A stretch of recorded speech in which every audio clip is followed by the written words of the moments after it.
Wright and Dylan are wildly different individuals, but they are both Boston-based entrepreneurs, designers, and co-founders of Reclaim, a secondhand clothing and jewelry brand that blends thrifting with curated vintage.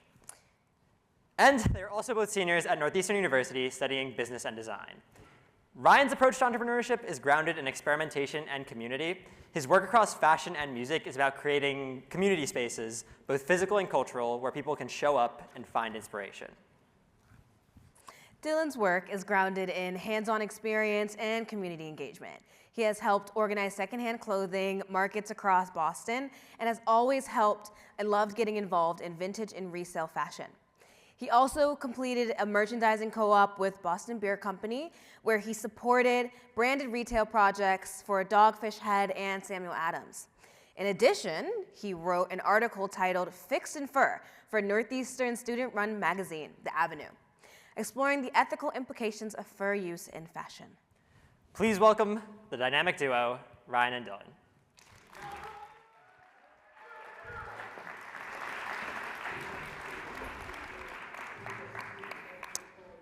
In the US alone, over 11 million tons of used clothing end up in the landfill each year.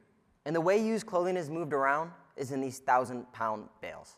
Every second, one bale just like this ends up in the landfill.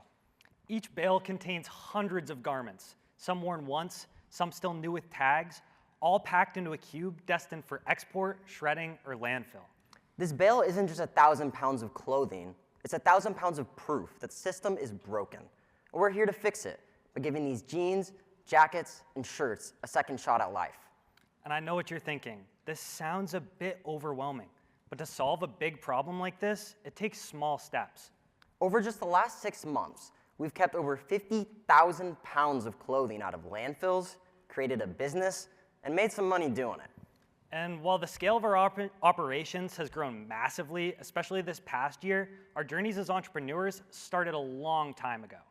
I'm Dylan, a student and entrepreneur at Northeastern University, but my journey started small, reselling Pokemon cards and used clothing right out of my childhood bedroom. In high school, I turned this into an online business called Sippin' My Tea.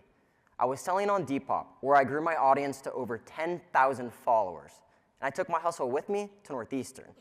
Basically, my dorm room was a thrift store, and while my roommates, they weren't exactly happy.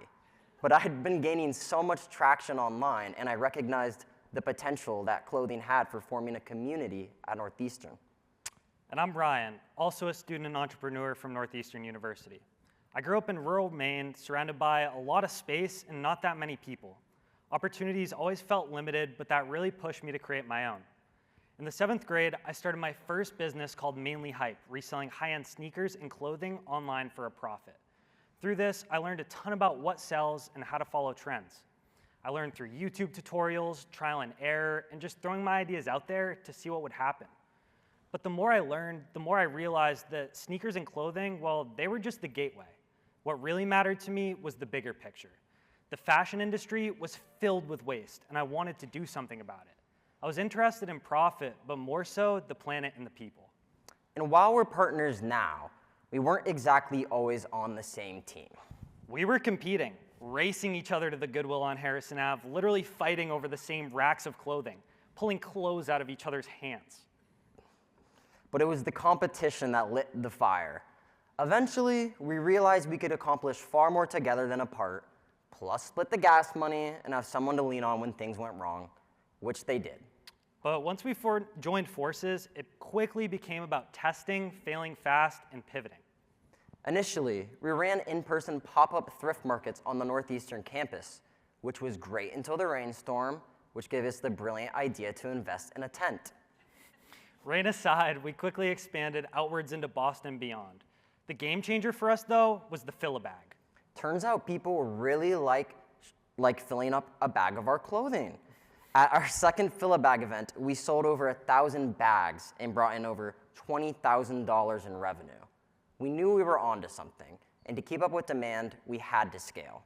What started as selling clothes out of our dorm rooms turned into buying a used van to move those clothes around, then expanding into a warehouse that we quickly outgrew, and then finally expanding into our current warehouse that's 3,000 square feet where we are now. And this was in the past year alone. And during this time, We rebranded on 3 separate occasions, from Whoa to Boston Garment Supply to what we are now, Reclaim. Reclaim is our LLC with a mission to give used clothing previously headed to the landfills a second chance at life. Another game changer for us was learning how to ask for help. There's a program at Northeastern called the Startup Founders that opened up pivotal doors for us. This program brought us 6 months of uninterrupted time to develop what turned into Reclaim. It also gave us $20,000 each in unrestricted funding for our businesses. Thanks to this program and our mentor, Jen Gilliman, who challenged our ideas and really believed in us, we had the vital services that were crucial to making us develop as entrepreneurs. But it wasn't just our mentors, it was also our community, the ones who showed up to every event and stood by us when the vision wasn't so clear and the warehouse was covered in dust. They wear the clothes. Wait, is this, it's working, right? What? They wear the clothes, style them, sell them with us at markets, and give us the reason to keep pushing. And today, we're scaling bigger than ever. For us, it's not just about growth, it's about proving that fashion can be circular. We're opening our first storefront in 2026, a space where style, community, and sustainability all comes together into one. Now, we'd like to leave you with 3 lessons worth sharing. First, solve a problem bigger than yourself. While selling sneakers and jackets is fun, once we saw the mountain of textile waste behind it all, we knew that's where the real work lies. Solving a problem bigger than yourself gives you a reason to keep going. Second, fail often. We like to call them pivots. From name changes to rebrands to trying things that simply didn't work, every so-called failure pushed us closer to finding out what actually does work. And finally, collaborate. Don't go at it alone. From competitors to collaborators, together we cover each other's blind spots, double our impact. This applies to mentors, friends, and community as well. Every single win we've had has been a team effort. You are on your own journey. Pay attention to what fills your cup, and don't be afraid to ask for help. Thank you. Thank you.